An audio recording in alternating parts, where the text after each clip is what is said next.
मांगत तुलसीदास कर जोरे, बसहूँ राम सिय मानस मोरे। बहुत गहरी प्रार्थनाएं, बहुत गहरी विनती, और भीतर का जो भी कुछ छुपाव है, दुराव है, सब कुछ तुलसीदास जी स्पष्ट कह रहे हैं।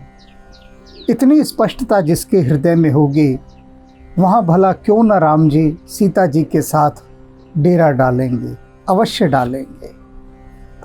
सुनते हैं तुलसीदास जी को। आज जो बात वे कह रहे हैं उस पर अपने ऊपर इशारा करके विचार करना है। लाज ने लागत दास कहावत। कह रहे हैं कि मुझे बिल्कुल भी लाज नहीं आती स्वयं को राम जी का दास कहते हुए। मैं कहता फिरता हूँ कि मैं रामदास हूँ। कहने का अभिप्राय क्या है? तुलसीदास जी कहते मुझे शर्म आनी चाहिए खुद को प्रभु राम का दास और सेवक कहते हुए। ये शर्म की बात है मेरे लिए। क्यों शर्म की बात है? आप सोच रहे होंगे कि ये तो बड़े सम्मान की बात है, कोई स्वयं को कहे कि मैं राम जी का सेवक हूँ। नहीं, तुलसीदास जी कह रहे हैं मेरे लिए तो कम से कम ये बड़ी लज्जा की बात है, शर्म की बात है कि मैं स्वयं को राम जी का सेवक कहता हूँ। कारण जानिए, बहुत बहुत गहरा कारण है और स्पष्ट है। यह नहीं कि आपको समझ में नहीं आएगा, सब समझ में आएगा और सबसे पहले समझ में आएगा। सो आचरण विसार सोचत जी, जो हरि तुम कह भावत। कह रहे राम जी, जो आचरण आपको अच्छा लगता है ना, जो बातें आपको प्रिय हैं, मैं उनको तो बिसरा देता हूँ, उन पर ध्यान ही नहीं देता। जो भी आपका आचरण है, जो आप चाहते हैं कि ऐसा हो मनुष्य, मैं उन मर्यादाओं का पालन ही नहीं करता, उस पथ पर बढ़ता ही नहीं। अर्थात जो भी कुछ आपको प्रिय है वह मुझे अप्रिय है। इसलिए मुझे शर्म आती है स्वयं को आपका सेवक और दास कहते हुए।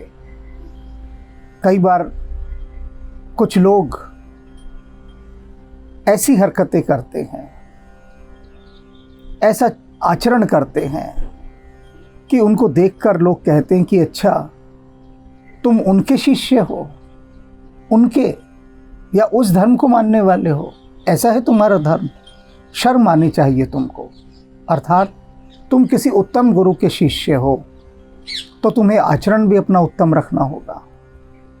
यहाँ पर तुलसीदास जी कह रहे हैं मैं राम का सेवक हूँ, राम का दास हूँ।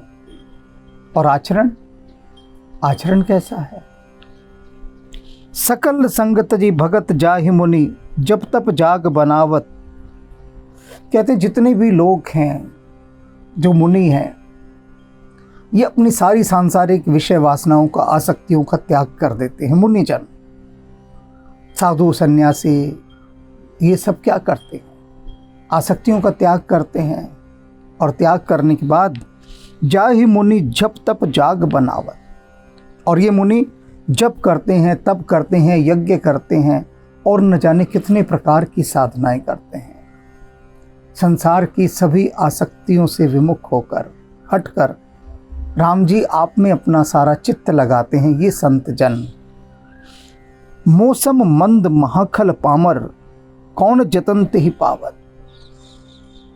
कहते मेरे जैसा मंद बुद्धि, जड़ बुद्धि, हठ बुद्धि, मूर्ख, महाखल, सबसे दुष्ट, पामर, नीच, कौन जतनते ही पावत। बताइए कौन सा जतन करके आपको पा सकता है? कौन सा जतन करके? ऐसा पापी व्यक्ति मेरे जैसा कैसे राम जी आपको पालेगा? जब आपको पाने के लिए बड़े बड़े योगी मुनि, जो कि सारी आसक्तियों को, अवगुणों को, सब कुछ छोड़कर जप तप यज्ञ साधना और न जाने क्या क्या जतन करते हैं, उन तक को तो आप मिलते नहीं। या मिलते हैं तो किसी एकाध को मिलते हैं। तो मेरी बारी कहाँ आनी है? मैं तो सारा दिन पाप में लिप्त, नीच, मंद बुद्धि, भेद बुद्धि में लगा हुआ, और मैं ये आशा करूं कि राम मुझे मिल जाएंगे। नहीं, व्यर्थ है मेरी आशा। इसीलिए वे लोग जो पाप में लगे हैं वो निरंतर पाप करते ही जाते हैं, क्या सोचकर कि भैया हमने इतने पाप किए हैं, अब भगवान हमें भी माफ़ नहीं करेगा, इतने गुनाह किए हैं तो चलो गुनाह ही किए जाओ, पाप ही किए जाओ, पाप के रास्ते पर ही बढ़ते जाओ। बस यही वो ये भूल कर जाते हैं। तुलसीदास जी कह रहे हैं कि मैं वैसी ही भूल कर रहा हूँ, बस पाप के ही मार्ग पर बढ़ रहा हूँ, आपको जो अच्छा लगता है वही नहीं करता और कहता स्वयं को राम का सेवक हूँ।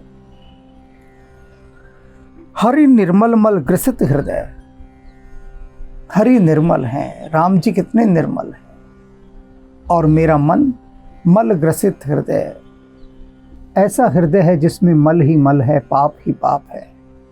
तो भला ऐसे पापी और मलिन हृदय में आप क्यों कर आएंगे? हरि निर्मल मल ग्रसित हृदय असमंजस मोहि जनावत, यही असमंजस मुझे बार बार जनाता है, याद दिलाता है, ध्यान दिलाता है कि देख, अरे इतना पापी हृदय तेरा, तुझ में राम जी आएंगे क्या? कभी नहीं आ सकते, कभी नहीं आ सकते। ये असमंजस मुझे बार बार जनाता है और असमंजस होता है। एक उदाहरण के द्वारा समझाता हूँ ये असमंजस कैसे होता है। इसी असमंजस के बाबत एक बार कुछ ब्रह्मचारियों ने गुरु से पूछा कि गुरुदेव, हम इतने मलिन हृदय हैं, पाप में हमारी आत्मा है, कैसे हम इस असमंजस से बचें? क्योंकि ये असमंजस बना ही रहता है। और क्यों होता है ये असमंजस ऐसा, किस कारण से? तो गुरु ने कहा, अच्छा, जो शिष्य इस समय हमारा बागीचे में काम कर रहा है उसे बुला कर लाओ। शिष्य को बुला कर लाया गया। गुरु ने उससे कहा कि इधर आओ मेरे पास। वो मिट्टी में सना हुआ, कीचड़ में हाथ पैर सब बागीचे में काम कर रहा था, और गुरु बैठे थे एक सफ़ेद चादर के ऊपर गद्दे पर। गुरु ने उससे कहा कि यहाँ आओ, मेरे पास बैठो। वह वहीं खड़ा रहा, हाथ जोड़े। गुरु ने कहा, क्या बात है, आते क्यों नहीं? वह कहने लगा, गुरुदेव, मेरे पैर कितने गंदे हैं, मैं आपके पास आऊँगा तो आपकी सारी चादर ख़राब हो जाएगी। तो यह असमंजस मेरे से हटता नहीं है, मैं बड़ी दुविधा में हूँ, मैं कैसे इन गंदे पैरों के साथ, इन मलिन हाथों के साथ मैं इस चादर पर आऊँ। गुरु बुलाता रहा शिष्य को, किंतु शिष्य नहीं आया। वह इतने असमंजस में था, इतने असमंजस में था। ऐसा ही असमंजस तुलसीदास को घेरे है कि किस प्रकार से मैं इस मलिन हृदय के साथ, मलिन मन के साथ प्रभु राम के पास जाऊं, उनके द्वारे जाऊं, कैसे उनको मुंह दिखाऊं।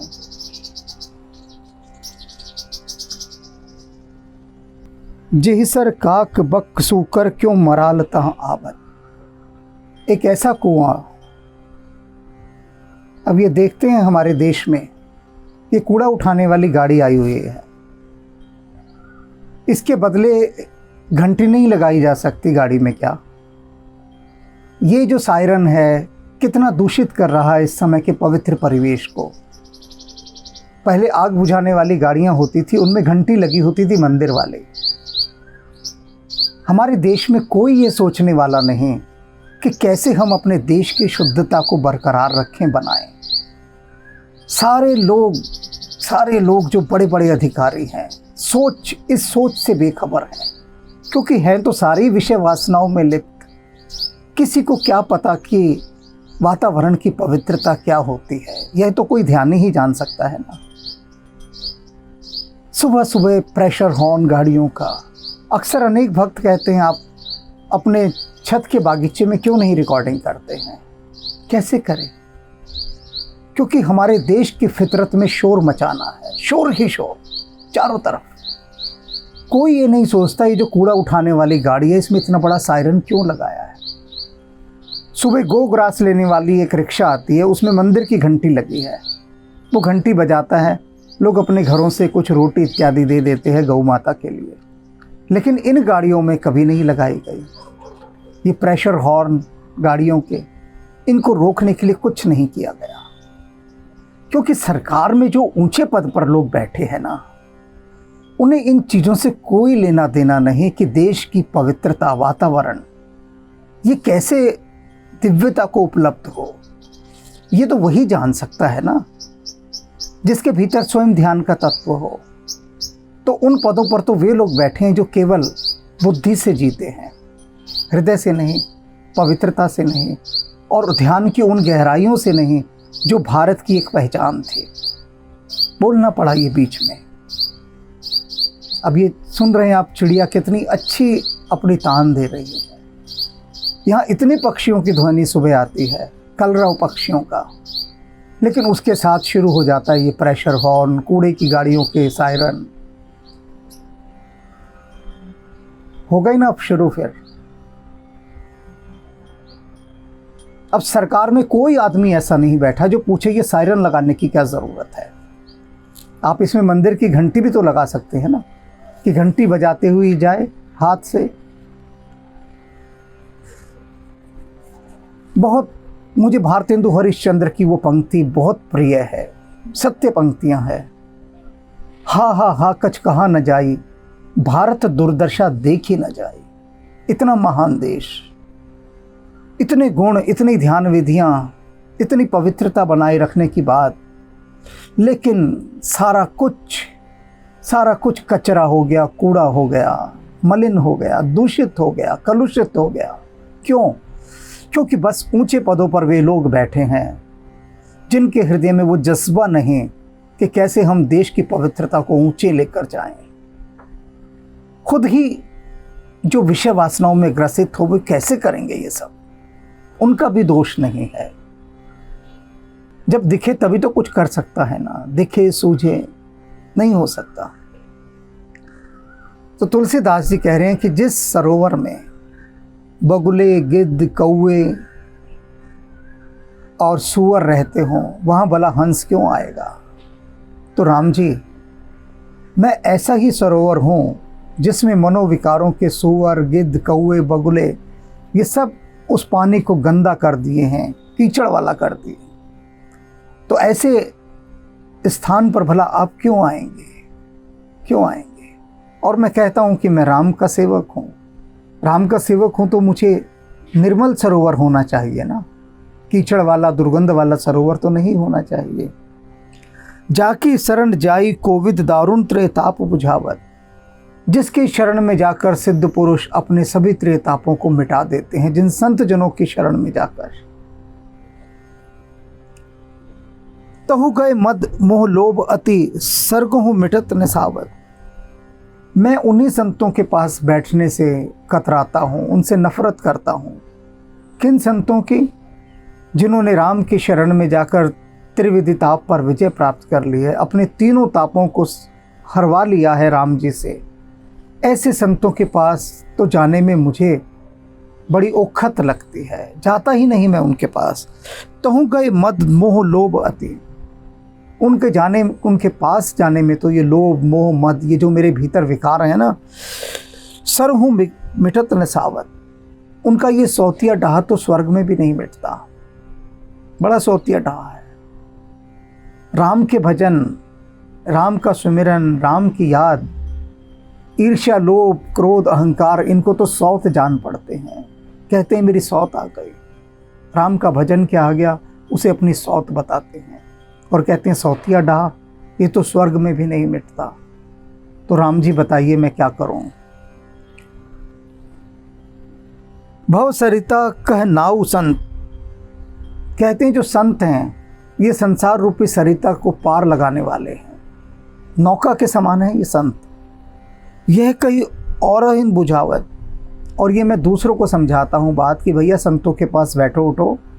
संतों के पास बैठोगे तो तुम्हारी नैया पार हो जाएगी। हो 300 हरि परम बैर करे। लेकिन हे राम जी, उन्हीं संतों से तो मैं पूरा बैर रखता हूँ, उनके पास बैठना ही नहीं चाहता। तुम सो भलो मनावत, और चाहता हूँ कि आप मेरा कल्याण कर दें। संतों के पास नहीं बैठो, उनसे बैर है मेरा। मुंह फेर लूँगा संतों को देखते ही, लेकिन चाहूँगा कि आप मेरा कल्याण करें। नाहिन और ठोर मह कहाँ, ताते हठी ना तो लावत। कहते हैं मेरा तो कहीं और ठोर ठिकाना नहीं है, नालायक हूँ, विषयी हूँ, मोह माया से ग्रसित हूँ, लेकिन फिर भी जैसा भी हूँ आपका हूँ राम जी, मेरा कोई ठोर ठिकाना नहीं, आप ही मुझे अपनी शरणागत ले लीजिए। राख शरण उदार चूड़ामणि तुलसी गुण गावत।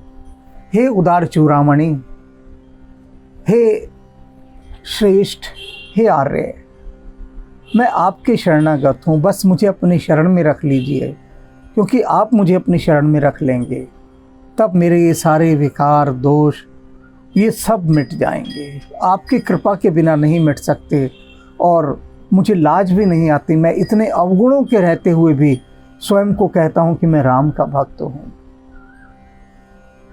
आप कृपा करें मुझ पर, मुझे अपनी शरण में ले लें। शरणागत ही सबसे उच्च अवस्था है कि राम जी अपनी शरण में ले लेंगे तो फिर ये व्याप्ति ही नहीं, जितने भी मनोविकार हैं, लोभ मोह घृणा, ये सब कब तक हैं? तब तक हैं जब तक राम नहीं है भीतर। अंधेरा कब तक है भीतर? जब तक दिया नहीं है भीतर। सूर्य आ गया फिर अंधेरा कहाँ रहता है? राम आ गए फिर दोष और अवगुण कहाँ रहते हैं?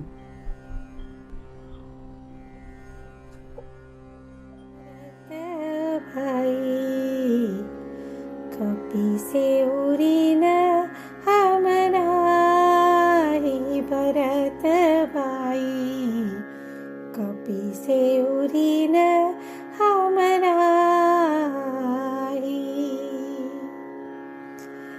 कपि से उरी न हम नाही भरत भाई, कपि से उरी न हम नाही भरत भाई, कपि से उरी न हम नाही। सौ योजन मर्याद समुद्र की, सौ योजन मर्याद समुद्र की, ये कूदी गयो छन माही। लंका जारी सिया सुधी लायो, लंका जारी सिया सुधी लायो, पर गर्व नहीं मन माही, पर गर्व नहीं मन माही भरत भाई, कपि से उरी न